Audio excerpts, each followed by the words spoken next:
O bom de conhecer pessoas é que um dia elas podem te apresentar a você mesmo. O bom de conhecer pessoas é que um dia elas podem te apresentar a você mesmo. Começo com isso porque foi o que aconteceu comigo. Quando eu tinha 19 anos, eu cursava jornalismo e eu vi na internet sobre o massacre de Pinheirinho.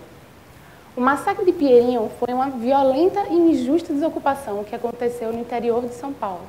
Foram mais de 8.000 pessoas que tinham sendo violentadas e na televisão não aparecia nada. Eu fiquei muito indignada.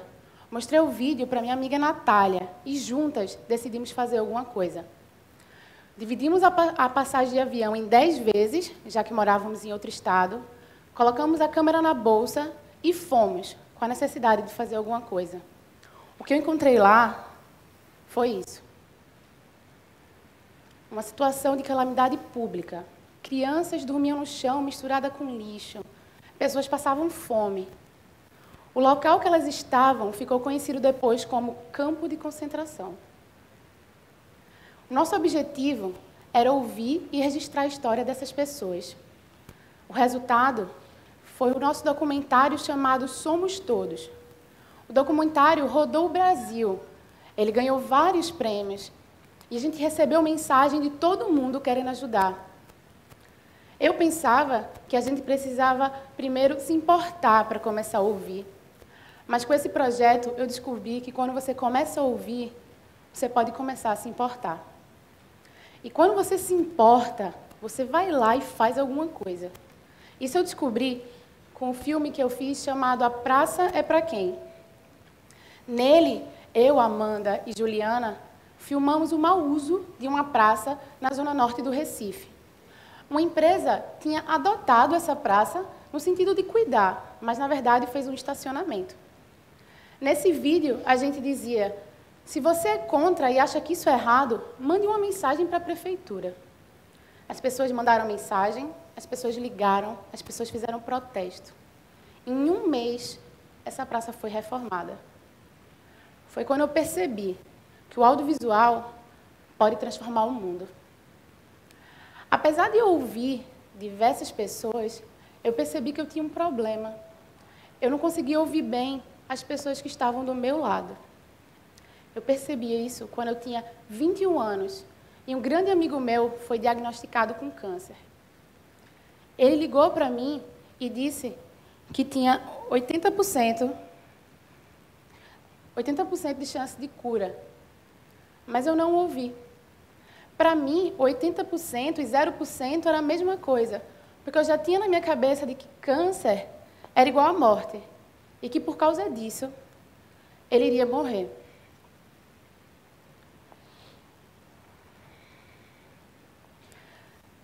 O que aconteceu foi que eu comecei a mandar várias mensagens para ele. Eu fiquei desesperada, eu mandava mensagem para ele todo dia. E daí ele me disse, Bru, eu estou me tratando, não precisa disso. Tentando me adaptar, eu acabei me afastando dele. Só para depois eu ouvir, Bru, também não precisa me abandonar. Eu não sabia como lidar com meu amigo. E isso era muito difícil para mim. Outro momento muito forte foi que eu percebi que eu também não estava ouvindo ele. Eu participei do momento do corte do cabelo. Esse momento, para mim, ele é muito forte nas pessoas que têm câncer, porque é como se fosse a legitimação. A partir daquele momento, não teria mais o que fazer. Estaria no rosto, na cara. Eu tinha muito medo de como as pessoas iam olhar para ele na rua. Será que iam tratar ele bem? Para minha surpresa, as pessoas deram parabéns para ele. Para quem não sabe, aqui em Recife, no Brasil, é muito comum que o homem jovem corte o cabelo quando entra na universidade. Então as pessoas acharam que ele, por ser jovem e careca, tinha entrado na universidade. A mulher, ela raspa a sobrancelha. Foi quando eu pensei, se um homem jovem e careca é porque entrou na universidade, os homens mais velhos são calvos. Mas e se fosse uma mulher? Uma mulher as pessoas iriam achar estranho. E se fosse comigo? Será que as pessoas iam me dar parabéns? Será que elas iam ter pena? Será que elas iam ter curiosidade? Como eu me sentiria? Como eu disse, eu não sabia lidar direito com o meu amigo. Eu não sabia quando mandar mensagem, quando ficar quieta, quando sorrir ou quando ficar triste. Foi quando eu tive a vontade de fazer um livro chamado O Peso do Vento. Nele, eu entrevisto 4 mulheres que estão passando pelo enfrentamento do câncer e faço uma pergunta para elas. Como foi para você perder o seu cabelo? Eu sei que falando de câncer, a estética talvez não seja a coisa mais importante de se pensar. Mas o importante foi que eu descobri que é relevante. É muito mais relevante do que eu pensava. Eu descobri isso conversando com Naire. Ela tinha 60 anos e disse para mim que era muito pior perder o cabelo do que retirar a mama. Ela disse que a mama serve para fazer sexo e para dar de mamar para os filhos. Mas ela já era viúva e os filhos já estavam crescidos. Então, para ela, a mama não tinha função social, mas o cabelo sim.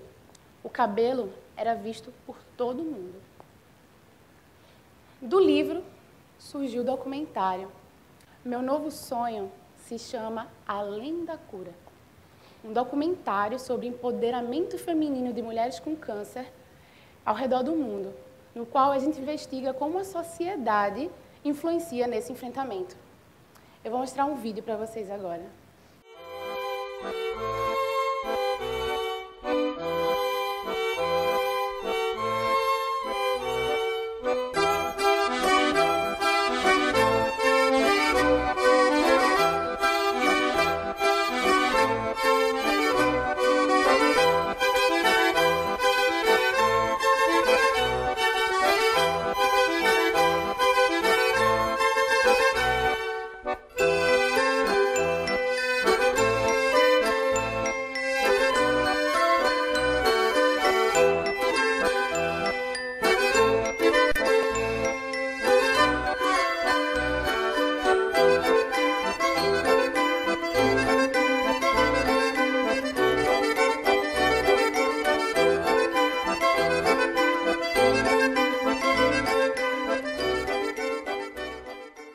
Hoje já me sinto muito feliz.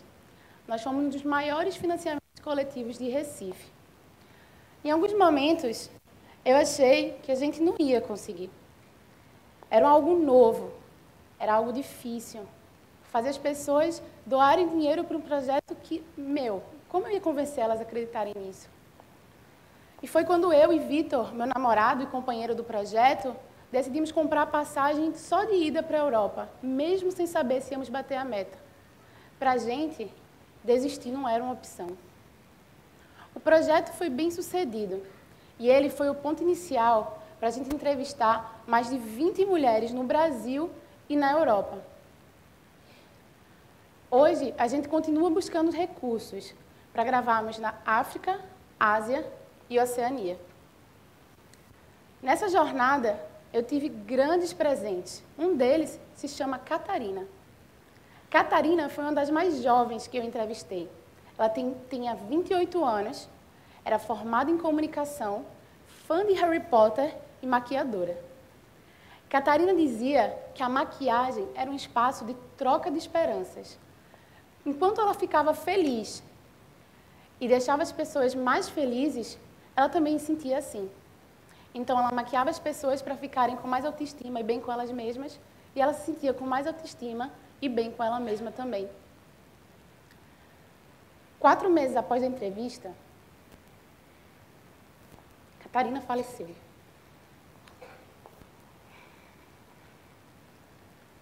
Para a gente, eu e Vitor, foi muito importante, impactante isso.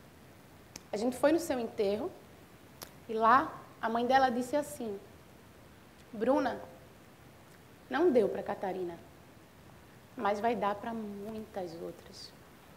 Você não tem noção do impacto do Além da Cura na vida dela.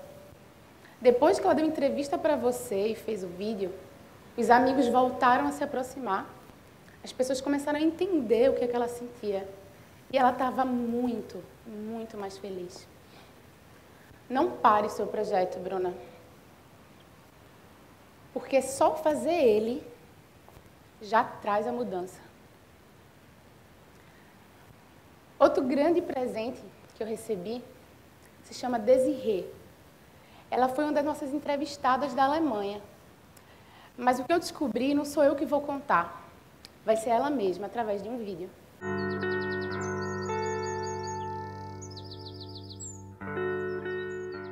Ich finde es gut, dass sich jemand darum kümmert, den Frauen eine Stimme zu geben. Es geht ja auch nicht nur um Krebs, es geht ja um Frauen. Exatamente. Um dos grandes problemas das mulheres com câncer é que elas não são ouvidas. E o problema de não ouvir é que você cria uma própria realidade na sua cabeça, sem nem ao menos saber o que está acontecendo de verdade. Como eu, que imaginei como meu amigo estava, sem ir lá e perguntar para ele. Nesse projeto, eu aprendi a ouvir. Ouvir mulheres fortes, mulheres inesquecíveis, mulheres grandiosas, que me marcaram muito.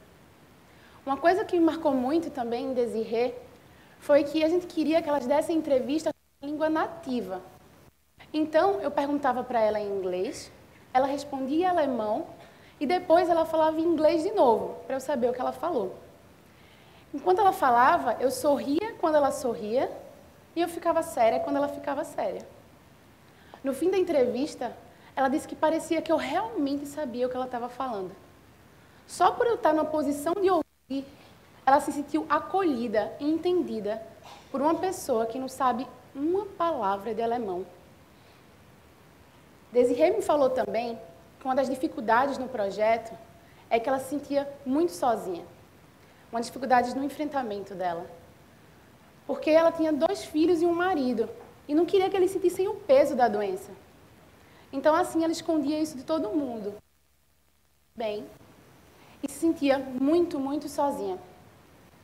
Desirê, eu não quero que você se sinta sozinha.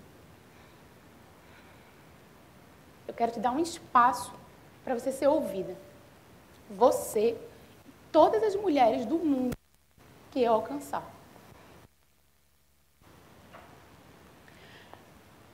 Se aquela Bruna do começo tivesse ouvido falar de Rihanna, uma médica oncologista que cuidou de vários pacientes e depois viu seus pacientes cuidarem dela.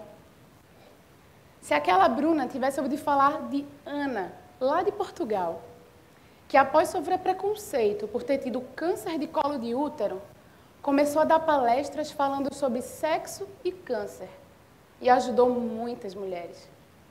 Se aquela Bruna tivesse ouvido falar de Carla, lá da França, que quando eu cheguei lá para entrevistar, me disse: "Você veio de outro país só para me ouvir?" Você não tem noção do impacto disso na minha vida. Se aquela Bruna tivesse ouvido falar de Anne, que mesmo doente, criou e cria sua filha Eva.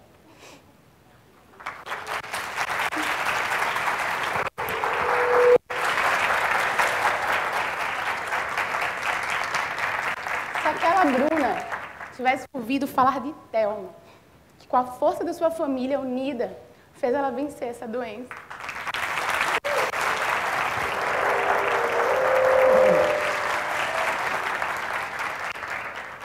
Hoje, eu quero falar para vocês que eu estou aqui. E mais do que isso, que o meu amigo Caio, que estava doente, está cheio de vida na plateia. Dessa vez, me ouvindo.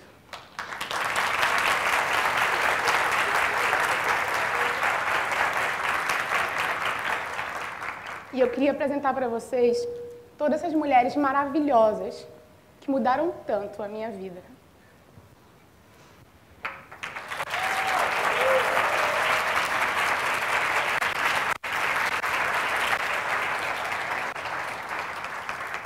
Como eu disse, o bom de conhecer pessoas é que um dia elas podem te apresentar a você mesma.